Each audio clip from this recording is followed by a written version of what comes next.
네, 반갑습니다. 자, 8월 23일, 오늘이 금요일이죠. 저녁 8시 20분이 다 돼 가는데요. 자, 또 이번 주 한 주가 또 끝났습니다. 참 세월이 빠릅니다. 오늘은 금요일이니까, 또 다음 주나 그 다음 주 좀 크게 제가 생각하는 전체적인 그 시황에 대해서 좀 말씀을 드려보고자 합니다. 자, 여러분 판단 투자하시는데 좀 참고가 되셨으면 좋겠습니다. 절대적인 기준은 아니니까 참고로만 생각해 주셨으면 좋겠습니다. 이거는 제 개인적인 생각이니까요. 자, 환율 차트를 제가 또 오랜만에 좀 열어봤습니다. 자, 환율 차트를 한번 보시죠. 자, 환율 차트를 보시면요. 지금 제가 월봉을 열어놨습니다. 환율 차트에 월봉을 열어놨는데요. 오늘은 제가 좀 틀리더라도 제 하고 싶은 말 좀 하겠습니다. 틀려도 저 뭐라 하지 마시고 제 하고 싶은 말 다 할 겁니다. 오늘은요. 자, 지금 요 자리 보이시죠? 요 자리 보이시죠? 자, 여기 하나 저점이 나왔습니다. 여기 저점이 나왔죠. 기나기 이제 하나, 둘, 셋. 파동이 완료가 되고요. 여기서 저점이 나왔죠. 자, 이 저점이 나온 이후에 하나, 둘, 셋. 파동이 오파가 나왔습니다. 자, 오파가 나오고 나서 다시 하나, 둘, 셋. 이제 오파가 하락을 했고요. 근데 여기서 우리가 좀 집중해야 될 것은 요 지점의 요 저점보다도 요 지점의 저점이 좀 더 높다라는 사실이죠. 자, 이거는 전에도 말씀드렸습니다. 짝꿍댕이 형태의 N자형, 짝꿍댕이 형태의 쌍바닥이라고 저는 보고 있고요. 물론 이번에는 환율이 제가 생각할 때는 대략 환율의 종가상으로는 1240포인트 정도까지 되지 않을까 싶습니다. 이번에는. 자, 그런 다음에 다시 한번 이제 쭉 눌러지겠죠. 다시 1200이든 1175든 이렇게 내려오겠지만, 그런 충분한 조정을 작은 파동을 통해서 다시 한번 하락파를 완료시키고 난 다음에 이 저점보다도 다시 한번 더 높아지는 저점이 발생을 하면서 그 이후에 다시 한번 환율이 급반등을 해서 1300을 돌파하는, 또는 1300까지는 충분히 가지 않을까, 최소한. 자, 그런 엄청난 시나리오를 저는 나름대로는 생각을 하고 있습니다. 그런데 지금 요번에 1240 정도를 예를 들어서 찍고 다시 한번 이제 파동상으로 이제 하락 파동이 오파가 나오겠지만, 그 하락 파동의 오파를 잘 주시를 하셔야 되고요.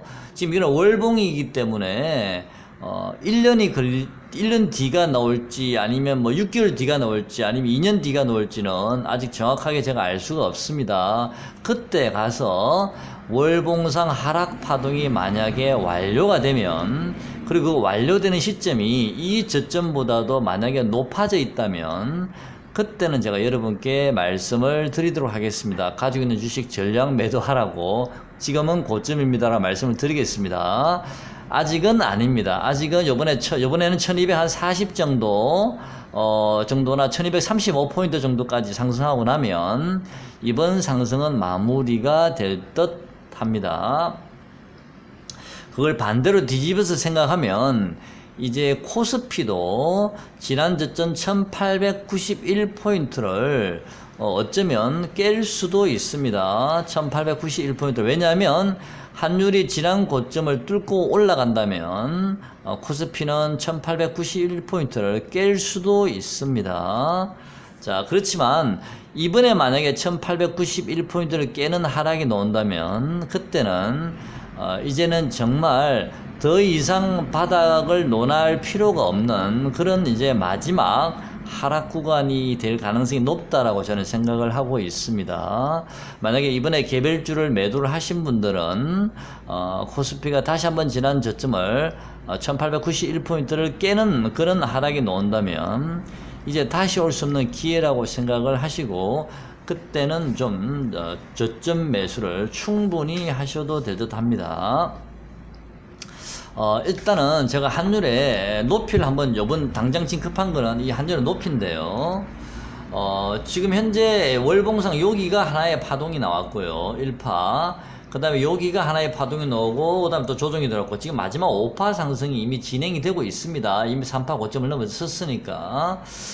요 1파 상승 지점의 종가가 얼마냐면 1139원입니다. 환율이. 그리고 3파 상승의 종가가 얼마냐면은 1190원입니다. 대략 1190원에서 1139원을 빼면은 51원 정도의 차이가 나옵니다.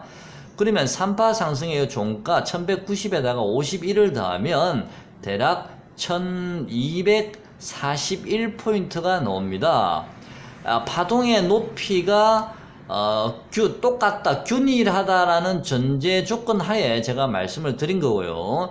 실제로 파동이라는 것은 높이가 다를 수가 있습니다. 산의 산 봉우리마다요. 높이가 다를 수가 있는데, 일단은 저는 어느 쪽이 파동의 높이가 높을지 낮을지는 알 수가 우리가 없으니까, 높이가 균일하다는 전제 하에 마지막 5파 상승의 환율의 휘날레는 1240에서 41포인트 상, 종가상으로 마무리가 되지 않을까라는 생각을 한번 해보고요. 물론 장중에는 뭐 조금 더 갈 수도 있을 것 같습니다만은요.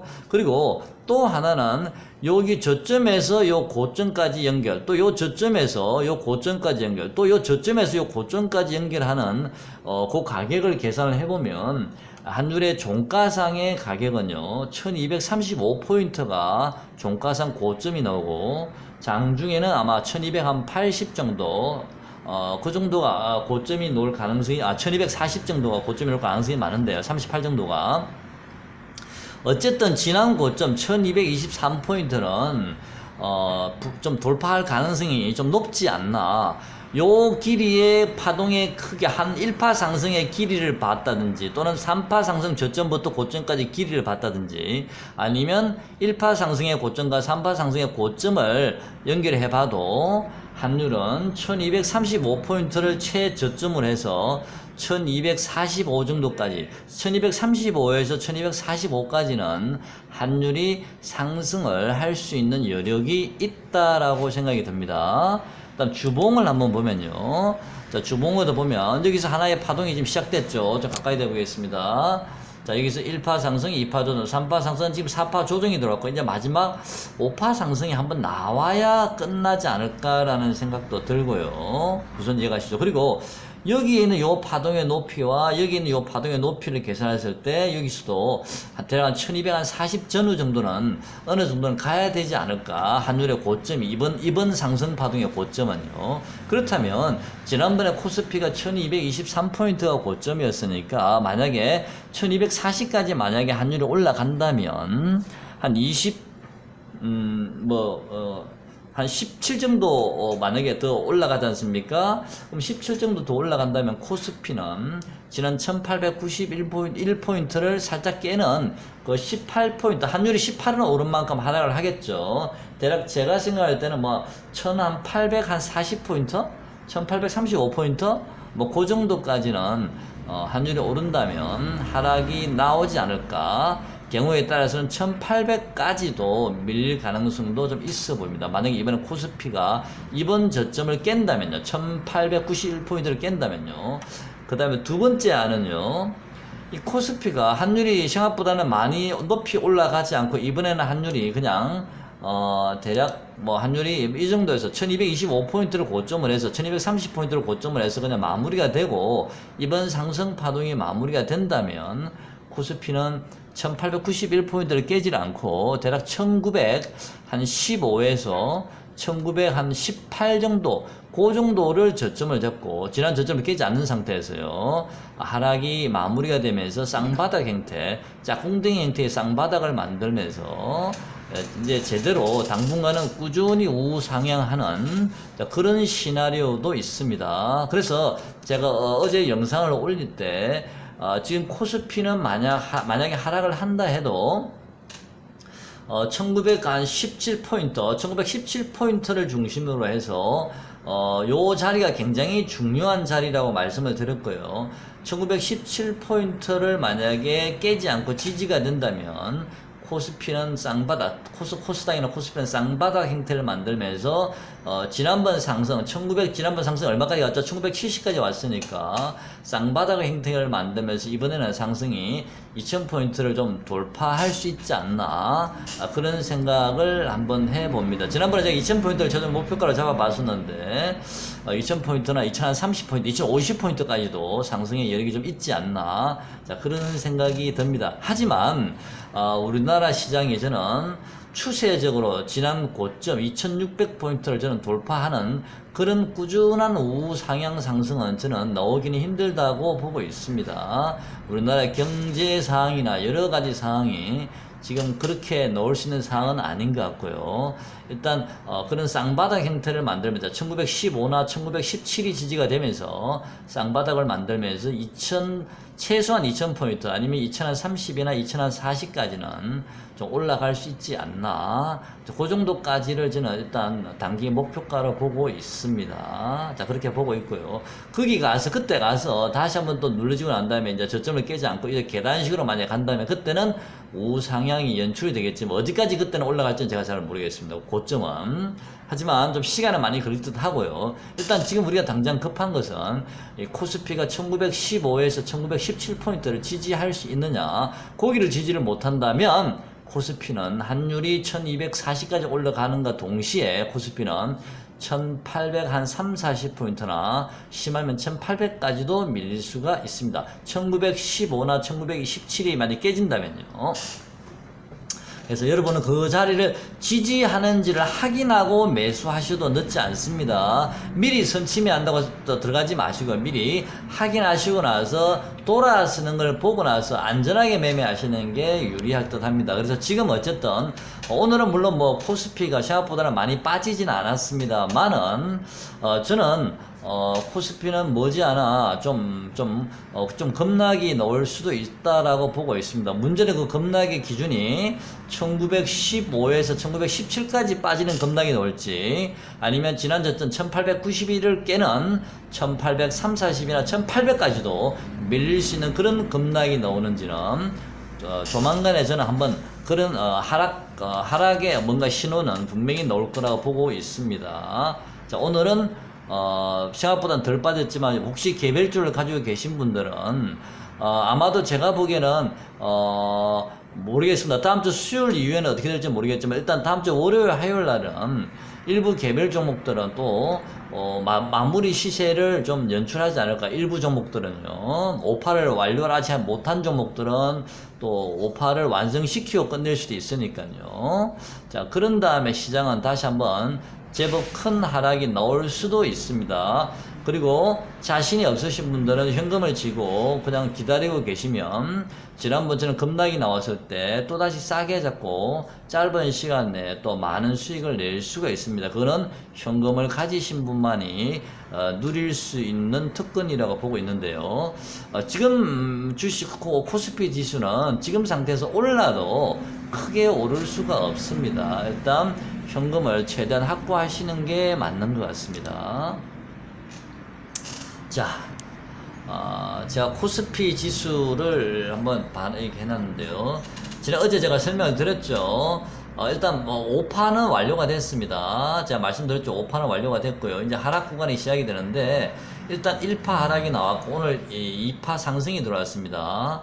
자, 이 2파 상승이 글쎄요, 월요일날 화요일까지 버틸 줄 몰라도 결국은 이게 하락이 시작된다면 3파, 4파 상승, 5파 하락까지 완료가 나와야만이 우리가 접근할 수가 있습니다. 어쨌든 지금은 하락일 가능성이 많다라고 생각이 들고요. 일단은 1917포인트 요 자리가 굉장히 중요한 자리라고 생각을 하고 있습니다. 요 자리요. 자, 요 자리를 유심히 보시고요.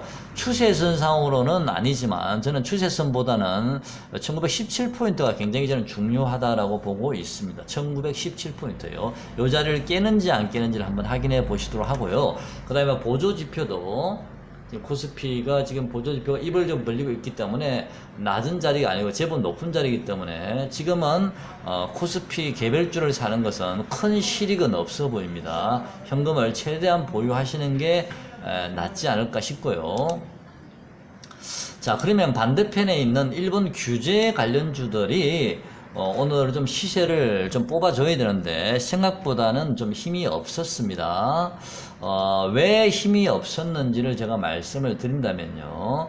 어제 제가 후승을 제가 여러분께 설명을 드리면서 아마도 내일은 후승이 한 2% 정도 내지 3% 정도는 상승을 플러스 넣을 수 있을 것 같습니다. 하지만 거기서 행보할 가능성이 좀 많아 보입니다. 하루 이틀 정도는.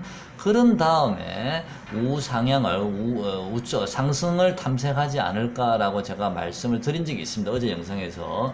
제가 그렇게 말씀드린 이유는요, 후승을 보시면, 이게 지금 보이실런지는 모르겠습니다. 이 가까이 대 보시면요, 여러분 차트 한번 열어보시죠.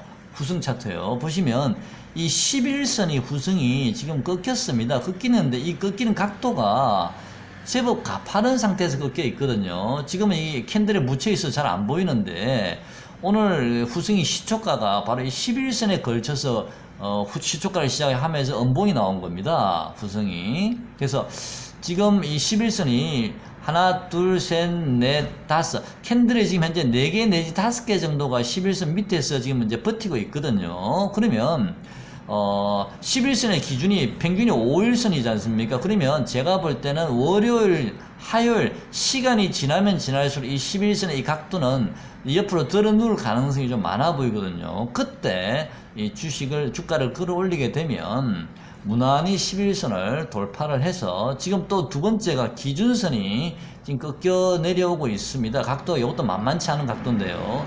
대략 다시 한번 재상승을 한다면 15,500원까지는 후승은 2, 3일 정도 하루 이틀 정도 지나서 움직일지 아니면 월요일날 당장 움직여도 이 11선이 각도가 이제 완만해질 수가 있거든요. 이미 4일째, 5일째가 오늘 지났거든요. 오늘이 딱 5일째거든요.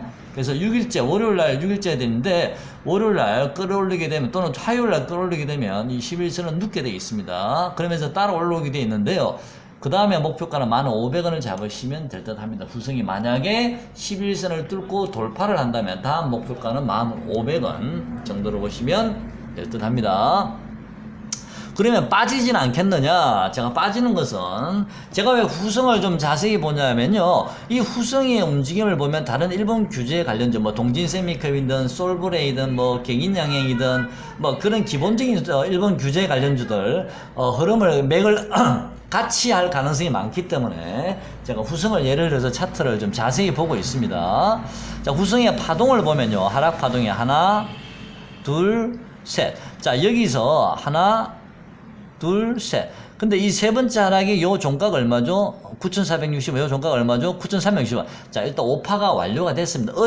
바로 어제 가격이 이미 오파가 완료된 가격입니다. 그래서 오늘 예상대로 후승이 2% 내지 3%에서 오늘 종가가 끝났죠. 그래서 아마도 후승은 어쩌면 월요일날 급등이 나올 수도 있고요. 어쩌면요. 아니면 늦어도 화요일이나 수요일 정도부터는 월요일 만약에 급등이 아니라면 제가 보기에는 가능성이 더 높은 것은 아마 화요일이나 수요일 정도에 서서히 이제 주가가 우상향으로 가게 되면 11선을 돌파를 해서 무난히 15,500원까지는 갈 수 있지 않나. 15,500원 근처에 오면 그때는 좀 매도를 일단 하시는 게 맞는 것 같습니다. 다른 일본 규제 관련주도 마찬가지입니다.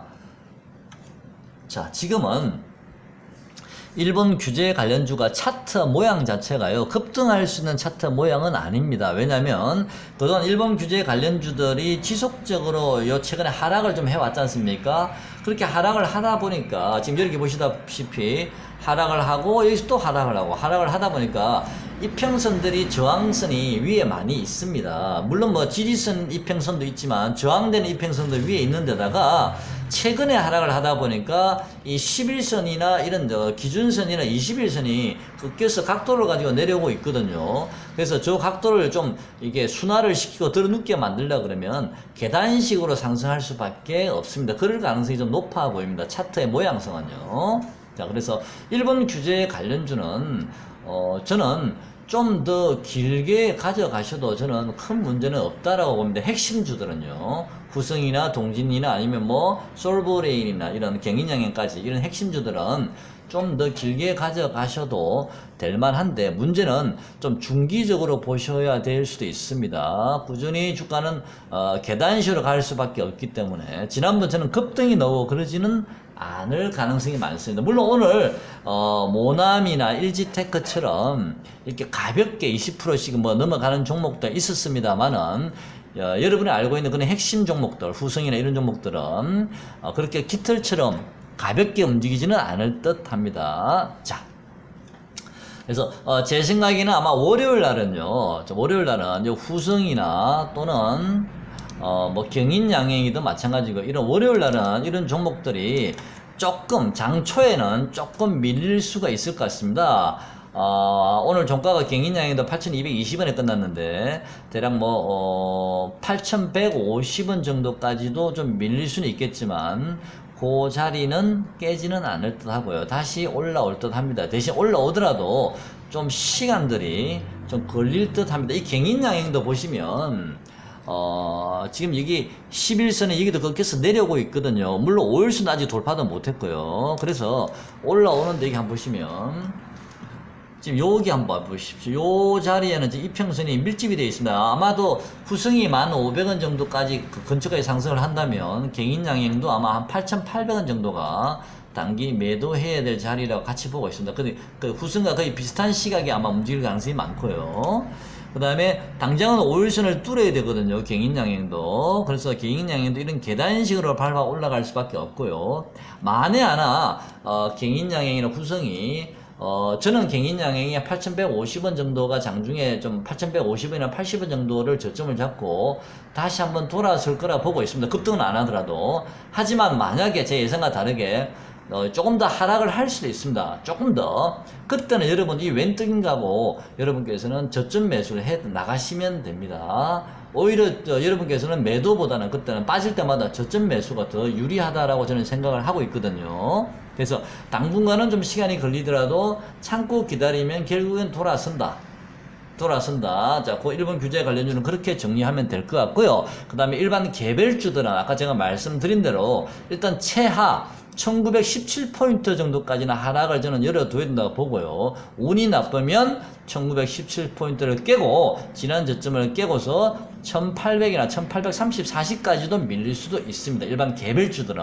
그래서 일반 개별주들은 월요일에 당장 급락을 안 하더라도 여러분께서 적당하게 파동이 완료가 된 종목들이나 힘이 없으면 조금씩 비중 조절을 하시거나 아니면 매도를 통해서 다가올 위험이 있을지 없을지는 모르지만 제 예상이 맞을지는 모르지만 그래도 큰 손해가 아니라면 수익이 나는 사람이라면 그렇게 한번 잘라 주시는 것도 저는 좀 맞지 않나라는 생각이 듭니다. 그래서 일본 규제 관련주와 코스피나 코스닥 종합지수나 개별주에 관해서 제가 말씀을 드려봤습니다. 만약에 이번에 코스피나 이런 지수가 만약 내려온다면 이번 하락은 마지막 진바닥을 향해서 내려온다라고 보고 있으면 됩니다. 진바닥을 향해서 1917포인트에서 바닥을 찍고 짝꿍댕이 때 쌍바닥을 만들고 돌아설지 아니면 지난 저점을 깨고 한 번 더 내리면서 그때 바닥을 확인하고 돌아설지는 모르겠습니다. 자, 그 시점을 여러분께 잘 좀 보시고요. 그동안에는 차라리 일본 규제 관련주를 매매하시거나 아니면 자신이 없으신 분들은 현금을 쥐고 좀 기다리시는 게 맞는 것 같습니다. 자, 오늘 영상은 여기까지 하겠습니다. 고맙습니다.